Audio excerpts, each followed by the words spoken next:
sommes à Touba aujourd'hui pour rencontrer le khalife général des Mourides, Seigneur Mountakha Mbacké, et ça entre dans le cadre de la préparation de la journée de reboisement du dimanche 4 et de la journée d'investissement humain du samedi 3.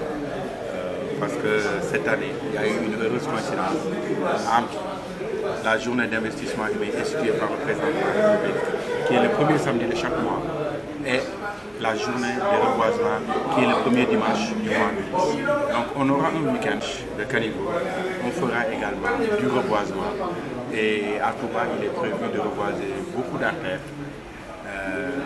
avec environ 80 000 francs sur 50 km. C'est ce qui est prévu. Et je dois préciser que cette année, c'est Touba qui a été choisi comme site officiel pour le site pour la cérémonie officielle de lancement de la journée nationale de reboisement qui sera célébrée dans l'ensemble du territoire national. Et pour l'instant, nous avons 6 500 000 plants disponibles. Et j'appelle tous les Sénégalais à sortir, à planter un arbre, comme l'a fait le khalife général. L'arbre parrain cette année? L'arbre parrain, c'est le manguier, qui est un arbre important parce que le manguier a la même fonction écologique que les autres espèces qu'on a l'habitude de planter. Et en plus de ça, le manguier joue un rôle important dans la sécurité alimentaire, mais également dans la génération de revenus. Donc c'est un arbre important qui sera l'arbre parrain, mais il y aura d'autres espèces qui seront plantées, notamment des ombragés, comme le khaya sénégalensis dans les grandes artères, mais également le peltophyllum, le flamboyant, c'est des espèces également qui seront plantées dans les grandes artères. Le choix de Touba, j'avoue que c'est depuis le mois d'avril, quand j'avais reçu Touba Ca Kanam avec le directeur des eaux et forêts, on a échangé et on a vu que Touba Ca Kanam faisait déjà un excellent travail en matière de reboisement.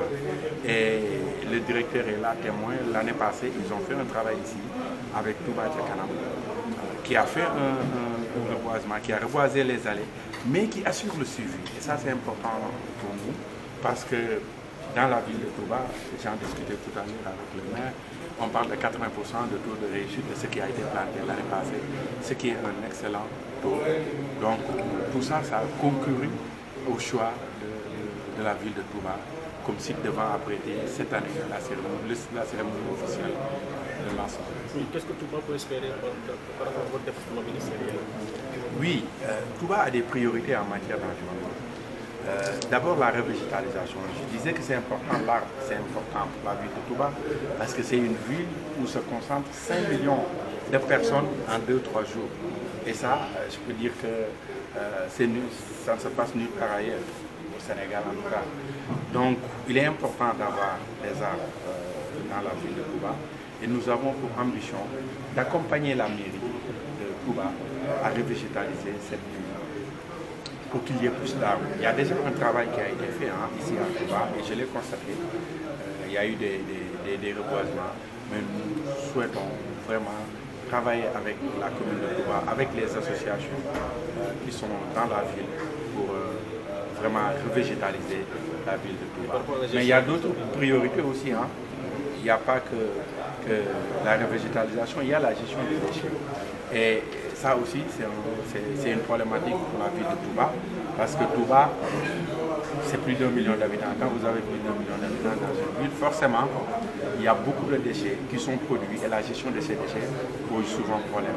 Et le ministère de l'urbanisme, des collectivités territoriales de l'urbanisme et de l'aménagement du territoire, à travers la SONAGED, la Société nationale de gestion des déchets, est en train de faire un travail pour améliorer la gestion des déchets dans la ville de Touba. Il y a aussi le problème des inondations et mon collègue de l'hydraulique et de l'assainissement était à Touba hier dans le cadre de la gestion des inondations. C'est une priorité aussi pour l'État du Sénégal de lutter contre les inondations dans cette ville. Les effets climatiques également. Oui, ça permet aussi de lutter contre les changements climatiques parce que nous le vivons tous. Nous vivons tous les changements climatiques. Il devient plus chaud, ça c'est connu. La mer envahit le continent. Il y a l'érosion côtière, donc il y a énormément de phénomènes que nous sentons aujourd'hui et qui sont liés au changement.